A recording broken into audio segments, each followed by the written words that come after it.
Angel है, मैं 5th blue से आई हूँ और मैं यहाँ पे टिल्ले में घूमने के लिए आई हूँ क्योंकि आज छुट्टी का दिन था और हम यहाँ पे सोचा कि हमने चलो घूमने चलते हैं। लेकिन जब हम यहाँ पे आए तो काफ़ी साफ़ सफाई थी, मगर जब हमने यहाँ से कुछ सफाई कर्मचारियों को जाते हुए देखा तो काफ़ी प्लास्टिक था। तो हमें प्लास्टिक को इस तरीके से यहाँ वहाँ नहीं फेंकना चाहिए। अगर हम कुछ भी खाते हैं, लाइक पैकेट्स खाते हैं, जूस पीते हैं, तो उसका वेस्ट हमें ऐसे नहीं करना चाहिए, हमें उसको सही स्थान पर फेंकना चाहिए। मेरा नाम रेनू बाला है और मैं हाजीपुर तो आई हाँ।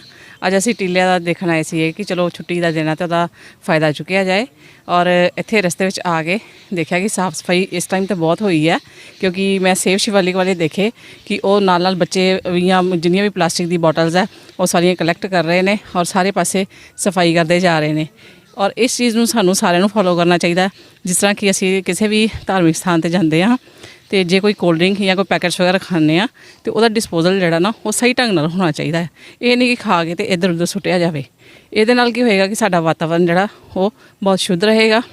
और एक मैं सलाह देना चाहवागी कि सारिਆਂ ਨੂੰ ज़्यादा तो ज़्यादा पौधे लगाने चाहिए ताकि साडा ऑक्सीजन लैवल और वातावरण शुद्ध रहे। धन्यवाद। मैं श्रद्धालुओं अगे यही बेनती करांगा कि इस तरह ये जोड़ा कचरा है ना सट्टिया जाए। ਤੁਸੀਂ ਖਾਓ ਤੇ ਆਪਣੇ ਨਾਲ ਹੀ ਲੈ ਜਾਓ, ਕਿਤੇ ਐਸੀ ਜਗ੍ਹਾ ਸੱਟੋ ਜਾਂ ਇਹਨੂੰ ਜਲਾ ਦਿਓ, ਇਹ ਹੋਣਾ ਚਾਹੀਦਾ ਹੈਗਾ। ਅਸੀਂ ਸਾਰੀ ਸੰਗਤ ਨੂੰ ਬੇਨਤੀ ਕਰਨੀ ਚਾਹੁੰਦੇ ਹਾਂ ਵੀ ਇਹ ਜਿਹੜਾ ਗੰਦਗੀ ਫੈਲ ਰਹੀ ਹੈ ਸਭ ਨੂੰ ਇਹ ਸੋਚ ਕਰਨੀ ਚਾਹੀਦੀ ਹੈ ਵੀ ਤੁਪਕਾ ਪਾਣੀ ਸਾਡਾ ਬੱਚਾ 'ਚ ਹੋਣਾ ਚਾਹੀਦਾ। ਤੇ ਗੰਦਗੀ ਦਾ ਕੋਈ ਵੀ ਪਲਾਸਟਿਕ ਹੈ, ਕੋਈ ਹੋਰ ਚੀਜ਼ ਹੈ ਜਿਹੜੀ ਵੀ ਸਾਨੂੰ ਇਹ वैसे तो लैनी ही नहीं चाहिए भी जेड़ा सानू दुकानदार दिंदा ते असीं उहनूं फिर भी ऐसी थां रखीए भी जिथे वो सानू नुकसान ना देवे। बहुत सफाई सानू बहुत जरूरी थी। जिहड़ी संस्था हैगी बहुत वधिया काम कर रही है जी, असीं इन्हां दी एप्रीशिएट करते हैं। जिन्नी भी सारी टीम हैगी आ तो सानू सारे जिन्ने भी साडे इत्थे आ रहे हैं श्रद्धालु आ रहे उन्होंने सारे यही चाहिए है कि रुख भी लगाउण और जोड़ा प्लास्टिक का जोड़ा है कूड़ा करकट जोड़ा है ये ना यूज़ किया जाए।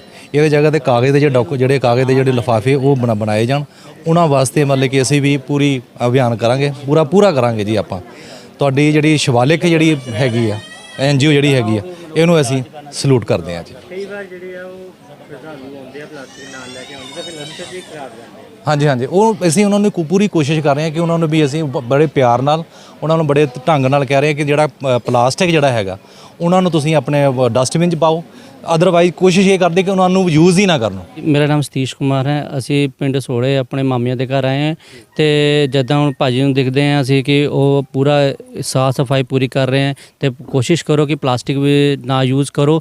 ਆਪਣੇ ਬੈਗ ਆਪਣਾ ਜੇ ਪੋਲੀਥੀਨ ਵਗੈਰਾ ਉਹਨੂੰ ਇਗਨੋਰ ਕਰੋ ਤੇ ਔਰ ਬੱਚਿਆਂ ਨੂੰ ਵੀ ਥੋੜਾ ਸਿੱਖਿਆ ਦਿਓ ਕਿ ਵੀ ਉਹ ਵੀ ਕੂੜਾ ਕਰਕਟ ਦੇ ਵਿੱਚ ਸਹਿਯੋਗ ਕਰਨ। ਤੇ ਇਸੇ ਸਾਰਿਆਂ ਨਾਲ ਬੇਨਤੀ ਹੈ ਕਿ ਆਪਣਾ ਇਨਵਾਇਰਨਮੈਂਟ ਦਾ ਪੂਰਾ ਧਿਆਨ ਰੱਖੋ ਤਾਂ ਕਿ ਅੱਗੇ ਜ਼ਿੰਦਗੀ ਸਾਡੀ ਹੀ ਸੁਖੀ ਹੋਣੀ ਹੈ, ਹੋਰ ਕਿਸੇ ਦੀ ਨਹੀਂ ਹੋਣੀ ਹੈ। ਉੱਥੇ ਦੇਖਣ 'ਚ ਆਇਆ ਵੀ ਪਲਾਸਟਿਕ ਜਿਹੜੀ ਆ ਲੋਕਾਂ ਨੇ ਬਹੁਤ ਜ਼ਿਆਦਾ ਸੁੱਟੀ ਹੋਈ ਸੀਗੀ ਰਸਤੇ ਦੇ ਵਿੱਚ ਵੀ, ਮੇਨ ਕਰਕੇ ਜਿੱਥੇ ਆਪਣੇ ਗਗਨੀ ਦੇ ਟਿੱਲਾ ਦੇ ਉੱਪਰ ਭਗਵਾਨ ਸ਼ਿਵ ਜੀ ਦੀ ਯਾਦ ਵਿੱਚ ਲੋਕ ਇੰਨਾ ਵਧੀਆ ਲੰਗਰ ਲਗਾਉਂਦੇ ਆ, ਪਰ ਜੇ ਤੁਸੀਂ ਮਾੜਾ ਜਿਹਾ ਤੋਂ 10 ਫੁੱਟ ਵੀ ਥੱਲੇ ਨੂੰ ਦੇਖੋ ਮੇਰੇ ਖਿਆਲ ਸਾਰਾ ਹੀ ਪਲਾਸਟਿਕ ਨਾਲ ਭਰਿਆ ਆ ਤੇ ਉਹ ਬਹੁਤ ਹੀ ਉੱਥੇ ਵਾਤਾਵਰਨ ਨੂੰ ਉਹ ਦੂਸ਼ਿਤ ਕਰ ਰਿਹਾ ਸੀਗਾ। ਤੇ ਸੰਸਥਾ ਵੱਲੋਂ ਸੇਵ ਸ਼ਿਵਾਲਿਕ, ਸੇਵ ਮਦਰ ਅਰਥ ਵਾਲਿਆਂ ਨੇ ਸਾਰੀ ਟੀਮ ਨੇ ਅੱਜ ਬੜੇ ਹੀ ਅੱਛੇ ਤਰੀਕੇ ਨਾਲ ਸਾਰਾ ਸਵੇਰ ਥੱਲੇ ਤੋਂ ਲਾ ਕੇ ਉੱਪਰ ਤੱਕ ਸਫਾਈ ਕਰਦੇ ਗਏ ਤੇ ਬਹੁਤ ਹੀ ਵੱਡਾ ਉਪਰਾਲਾ ਸੀ ਜਿਹਦੇ ਨਾਲ ਇਹ ਲੋਕਾਂ ਨੂੰ ਵੀ ਜਾਗਰੂਕਤਾ ਕਾਫੀ ਮਿਲੀ। ਉੱਥੇ ਜਿਹੜੇ ਰਾਹੀ ਆ ਰਹੇ ਸੀ, ਜਿਹੜੇ ਵੀ ਉੱਥੇ ਸੇਵਕ ਆ ਰਹੇ ਸੀ, ਉਹਨਾਂ ਨੇ ਵੀ ਬਹੁਤ ਹੀ ਖੜੇ ਹੋ ਕੇ ਚੰਗੀ ਤਰ੍ਹਾਂ ਇਸ ਨੂੰ ਦੇਖਿਆ ਵੀ ਇਹ ਟੀਮ ਕਿਸ ਤਰ੍ਹਾਂ ਕੰਮ ਕਰ ਰਹੀ ਆ। ਤੇ ਮੈਂ ਅੱਗੇ ਤੋਂ ਵੀ ਟੀਮ ਦੇ ਕਹਾਂਗਾ ਵੀ ਜਿਹੜੀ ਉੱਥੇ ਬਹੁਤ ਜ਼ਿਆਦਾ ਗੰਦ ਪਿਆ ਆ ਉਹ ਰਲ ਕੇ 2 ਦਿਨ ਲਾ ਕੇ ਉਸ ਨੂੰ ਵੀ ਸਾਫ਼ ਕਰੀਏ। ਤੇ ਜਿਹੜੀ ਉੱਥੇ ਦੀ ਕਮੇਟੀ ਹੈਗੀ ਆ ਉਹਨਾਂ ਨੂੰ ਉੱਥੇ ਚਾਹੀਦਾ ਵੀ ਡਸਟਬਿਨ ਵੱਡੇ ਲਾ ਕੇ ਜਾਂ ਜਿਹੜੇ ਵੀ ਲੋਕ ਉੱਥੇ ਲੰਗਰ ਲਗਾਉਂਦੇ ਹੈਗੇ ਆ ਉਹਨਾਂ ਨੂੰ ਟਾਈਮਿੰਗਲੀ ਜਿਹੜੀ ਆਪਾਂ ਪਲਾਸਟਿਕ ਵਰਤਦੇ ਆ ਉਸੇ ਵੇਲੇ ਹੀ ਜ਼ਰੂਰ ਇਕੱਠੇ ਕਰ ਲਈਏ ਜਾਂ ਉੱਥੇ ਉਪਰਾਲਾ ਕਰੀਏ, ਵੱਡੇ ਬੈਗ ਲਾ ਕੇ ਲਾ ਦਈਏ ਜਿਹਦੇ ਵਿੱਚੋਂ ਸਾਰਾ ਕੂੜਾ ਸੁੱਟ ਹੋ ਸਕੇ ਤਾਂ ਉਹ ਜਿਹੜੀ ਆ ਰੁਕ ਸਕਦੀ ਹੈ। ਅੱਜ ਸਾਡੀ ਸੰਸਥਾ ਸੇਵ ਸ਼ਿਵਾਲਿਕ, ਸੇਵ ਮਦਰ ਅਰਥ ਦੇ ਬਹੁਤ ਸਾਰੇ ਵਲੰਟੀਅਰਸ ਬਹੁਤ ਹੀ ਪ੍ਰਸਿੱਧ ਅਤੇ ਪੂਜਨੀਕ ਸਥਾਨ ਗਗਨ ਜੀ ਕਾ ਟਿੱਲਾ ਸਹੌੜਾ ਵਿਖੇ ਟੀਮ ਸਾਡੀ ਵਾਤਾਵਰਨ ਸੰਬੰਧੀ ਇੱਕ ਜਾਗਰੂਕਤਾ ਅਭਿਆਨ ਲੈ ਕੇ ਪਹੁੰਚੀ ਸੀ, ਜਿਹਦੇ ਅਧੀਨ ਇਸ ਮੰਦਿਰ ਦੇ ਦੁਆਰ ਤੋਂ ਲੈ ਕੇ ਮੇਨ ਮੰਦਿਰ ਤੱਕ ਦਾ ਜਿਹੜਾ ਸਫ਼ਰ ਹੈ ਉਹ ਜਿੱਥੇ ਸਾਫ਼ ਸਫਾਈ ਲਈ ਕੀਤਾ ਉੱਥੇ ਇੱਕ ਜਾਗਰੂਕਤਾ ਅਭਿਆਨ ਵਾਸਤੇ ਵੀ ਆਪਾਂ ਕੋਸ਼ਿਸ਼ ਕੀਤੀ ਹੈ। ਸਾਡੀ ਸੰਸਥਾ ਦਾ ਮੁੱਖ ਮਕਸਦ ਇਹ ਸੀ ਕਿ ਇਹ ਜਿਹੜੇ ਸ਼ਰਧਾਲੂ ਇੱਥੋਂ ਨੀਚੇ ਤੋਂ ਉੱਪਰ ਦਰਸ਼ਨਾਂ ਨੂੰ ਜਾਂਦੇ ਆ ਉਹ ਬਹੁਤ ਸਾਰੀ ਪਲਾਸਟਿਕ ਦੀਆਂ ਚੀਜ਼ਾਂ ਜਿਵੇਂ ਬੋਤਲ, ਰੈਪਰ ਜਾਂ ਕੱਪ ਪਾਣੀ ਵਾਲੇ ਲੈ ਕੇ ਜਾਂਦੇ ਆ, ਪਰ ਉਹ ਉੱਥੇ ਛੱਡ ਕੇ ਆਉਂਦੇ ਆ ਜਿਹਦੇ ਨਾਲ ਜਿੱਥੇ ਉਸ ਪ੍ਰਸਿੱਧ ਧਾਰਮਿਕ ਅਤੇ ਪਵਿੱਤਰ ਸਥਾਨ 'ਤੇ ਗੰਦਗੀ ਫੈਲਦੀ ਆ ਉੱਥੇ ਦੇਖਣ ਨੂੰ ਵੀ ਚੰਗਾ ਨਹੀਂ ਲੱਗਦਾ ਔਰ ਜੋ ਮਨੁੱਖ ਦੀ ਜਿਹੜੀ ਪ੍ਰਵਿਰਤੀ ਆ ਉਹ ਗੈਰ ਜ਼ਿੰਮੇਵਾਰਾਨਾ ਸਥਾਪਿਤ ਹੋ ਰਹੀ ਸੀ। ਇਸ ਸਾਰੀ ਗੱਲ ਨੂੰ ਲੋਕਾਂ ਦੇ ਵਿੱਚ ਜਾਗਰੂਕਤਾ ਪੈਦਾ ਕਰਨ ਲਈ ਅੱਜ ਅਸੀਂ ਇੱਕ ਕੈਂਪ ਲਗਾਇਆ ਸੀ, ਮੁਹਿੰਮ ਚਲਾਈ ਸੀ, ਜਿਹਦੇ ਵਿੱਚ ਆਪਾਂ ਆਲੇ ਦੁਆਲੇ ਤੋਂ ਜਿਹੜੀ ਪਲਾਸਟਿਕ ਸੀ ਉਹ ਇਕੱਠੀ ਕੀਤੀ ਹੈ। ਪਲਾਸਟਿਕ ਇਕੱਠੀ ਕਰਕੇ ਲੋਕਾਂ ਨੂੰ ਸੰਦੇਸ਼ ਦਿੱਤਾ ਕਿ ਪਹਿਲੀ ਤਾਂ ਗੱਲ ਤੁਸੀਂ ਪਲਾਸਟਿਕ ਉੱਪਰ ਲੈ ਕੇ ਨਾ ਜਾਓ, ਜੇਕਰ ਲੈ ਕੇ ਜਾਂਦੇ ਹੋ ਤਾਂ ਆਪਣੀ ਜ਼ਿੰਮੇਵਾਰੀ ਸਮਝਦੇ ਹੋਏ ਉਸ ਨੂੰ ਬਿਲਕੁਲ ਥੱਲੇ ਲੈ ਕੇ ਆਓ। ਔਰ ਕਿਉਂਕਿ ਵਾਤਾਵਰਨ ਜਿਹੜਾ ਹੈਗਾ ਅਗਲੇ 20 ਸਾਲਾਂ ਤੱਕ ਸ਼ਾਇਦ ਹੀ ਇਹ ਜਿਹੜੀ ਹਵਾ ਆ, ਪੌਣ ਪਾਣੀ ਆ ਉਹ ਸਾਡੇ ਰਹਿਣ ਯੋਗ ਹੋਵੇ, ਧਰਤੀ ਹੇਠਲਾ ਪਾਣੀ ਪੀਣ ਯੋਗ ਬਚੇ। ਸੋ ਇਹ ਸਾਰੀਆਂ ਸਮੱਸਿਆਵਾਂ ਨੂੰ ਲੋਕਾਂ ਸਾਹਮਣੇ ਰੱਖ ਕੇ ਲੋਕਾਂ ਨੂੰ ਆਪਣੀ ਜੀਵਨ ਸ਼ੈਲੀ ਤਬਦੀਲ ਕਰਨ ਵਾਸਤੇ, ਚੰਗੀ ਜੀਵਨ ਸ਼ੈਲੀ ਅਪਣਾਉਣ ਵਾਸਤੇ ਸਾਡਾ ਜਿਹੜੀ ਪ੍ਰੇਰਨਾ ਵਾਸਤੇ ਸਾਡਾ ਜਿਹੜਾ ਸੈਮੀਨਾਰ ਲੱਗਾ ਸੀ, ਜਿਹਦੇ ਵਿੱਚ ਛੋਟੇ ਬੱਚਿਆਂ ਤੋਂ ਲੈ ਕੇ ਸਾਡੇ ਵੱਡੇ ਵਲੰਟੀਅਰ ਜਿਹੜੇ ਹੈਗੇ ਉਹਨਾਂ ਨੇ ਲੋਕਾਂ ਦੇ ਵਿੱਚ ਜਾਗਰੂਕਤਾ ਪੈਦਾ ਕੀਤੀ ਤੇ ਬਹੁਤ ਸਾਰੀ ਪਲਾਸਟਿਕ ਜਿਹੜੀ ਹੈਗੀ ਆ ਉੱਪਰੋਂ ਇਕੱਠੀ ਕਰਕੇ ਬੋਤਲਾਂ ਇਕੱਠੀਆਂ ਕਰਕੇ ਥੱਲੇ ਨੀਚੇ ਲਿਆਂਦੀਆਂ ਹਨ।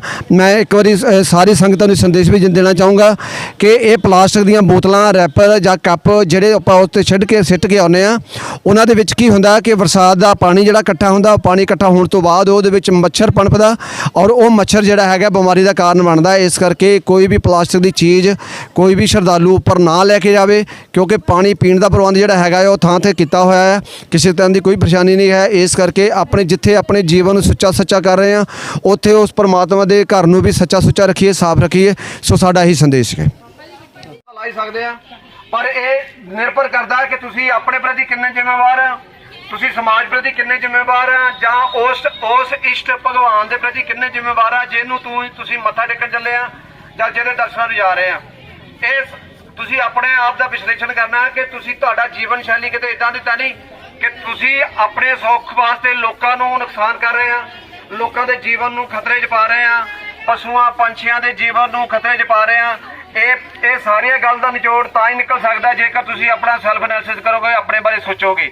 ਜੇ ਤੁਸੀਂ ਆਪਣੇ ਕੀਤੇ ਕਾਰਜਾਂ ਦੇ ਪ੍ਰਤੀ ਜ਼ਿੰਮੇਵਾਰ ਆ, ਤੁਸੀਂ ਸੋਚਦੇ ਆ ਕਿ ਸਾਡਾ ਕੀਤਾ ਹੋਇਆ ਇੱਕ ਕੰਮ ਕਿਸੇ ਇੱਕ ਮਨੁੱਖ ਦਾ ਭਲਾ ਕਰਦਾ, ਤਾਂ ਤੁਸੀਂ ਕਾਮਯਾਬ ਆ। ਪ੍ਰਮਾਤਮਾ ਦੇ ਭਗਵਾਨ ਭੋਲੇ ਦਾ ਜਿਹੜਾ ਆਸ਼ੀਰਵਾਦ ਆ ਉਹ ਹਮੇਸ਼ਾ ਤੁਹਾਡੇ ਨਾਲ ਰਹੂਗਾ। ਤੁਸੀਂ ਜਦੋਂ ਉੱਪਰ ਜਾਂਦੇ ਆ ਤਾਂ ਤੁਸੀਂ ਦੇਖਦੇ ਆ ਕਿ ਬਹੁਤ ਸਾਰੀ ਪਲਾਸਟਿਕ ਜਿਹੜੀ ਇੱਧਰ ਉੱਧਰ ਫੈਲੀ ਪਈ ਆ, ਔਰ ਉਹ ਪਲਾਸਟਿਕ ਆਪਣੇ ਆਪ ਚੱਲ ਕੇ ਉੱਪਰ ਨਹੀਂ ਜਾਂਦੀ। ਉਹ ਸਾਡੇ ਤੁਹਾਡੇ ਵਰਗੇ ਲੋਕ ਜਿਹੜੇ ਆ ਉਹ ਆਪਣੇ ਸੁੱਖ ਲਈ ਲੈ ਕੇ ਜਾਂਦੇ ਆ, ਪਰ ਉੱਪਰ ਹੀ ਛੱਡ ਆਉਂਦੇ ਆ। ਜੇਕਰ ਤੁਹਾਡੇ ਹੱਥ ਦੇ ਵਿੱਚ ਵੀ ਕੋਈ ਪਲਾਸਟਿਕ ਦੀ ਬੋਤਲ ਆ, ਪਲਾਸਟਿਕ ਦੀ ਚੀਜ਼ ਆ, ਤਾਂ ਤੁਸੀਂ ਸਿੱਧਾ ਸਮਝੋ ਕਿ ਤੁਸੀਂ ਆਲੇ ਦੁਆਲੇ ਫੈਲੀ ਪਲਾਸਟਿਕ ਦੇ ਜ਼ਿੰਮੇਵਾਰ ਤੁਸੀਂ ਆ। ਔਰ ਤੁਹਾਡਾ ਫਰਜ਼ ਬਣਦਾ ਕਿ ਅਸੀਂ ਉਹ ਪਲਾਸਟਿਕ ਜਿਹੜੀ ਆਪਣਾ ਨਾਲ ਲੈ ਕੇ ਜਾ ਰਹੇ ਹਾਂ ਅਸੀਂ ਵਾਪਸ ਵੀ ਥੱਲੇ ਲਿਆਈਏ, ਕਿਉਂਕਿ ਭਗਵਾਨ ਦਾ ਘਰ ਸਾਫ਼ ਸ਼ੁੱਧ ਤੇ ਪਵਿੱਤਰ ਹੋਣਾ ਚਾਹੀਦਾ। ਇਹ ਭਗਵਾਨ ਨੇ ਤੁਹਾਨੂੰ ਬੁੱਧੀ ਦੇਣੀ ਆ। ਜੇਕਰ ਉਸ ਅਕਾਲ ਪੁਰਖ ਉਸ ਭਗਵਾਨ ਦੇ ਅੱਗੇ ਤੁਸੀਂ ਸ਼ਰਧਾ ਦੇ ਨਾਲ ਮੱਥਾ ਟੇਕਦੇ ਆ ਤਾਂ ਉਹ ਤੁਹਾਨੂੰ ਇੰਨੀ ਬੁੱਧ ਜ਼ਰੂਰ ਦਊਗਾ ਕਿ ਜਿੱਥੇ ਤੁਸੀਂ ਆਪਣੀ ਸਫਾਈ ਰੱਖਦੇ ਆ ਉੱਥੇ ਭਗਵਾਨ ਦੇ ਘਰ ਦੀ ਸਫਾਈ ਵੀ ਰੱਖਣੀ ਆ, ਭਗਵਾਨ ਦੇ ਘਰ ਨੂੰ ਸਾਫ਼ ਸੁਥਰਾ ਰੱਖਣਾ ਆ। ਪਲਾਸਟਿਕ ਜਿਹੜੀ ਹੈਗੀ ਆ ਉਹ ਜਿੱਥੇ ਬਿਮਾਰੀਆਂ ਦਾ ਕਾਰਨ ਬਣਦੀ ਆ ਉੱਥੇ ਵਾਤਾਵਰਨ ਦਾ ਵਿਨਾਸ਼ ਵੀ ਕਰ ਰਹੀ ਆ।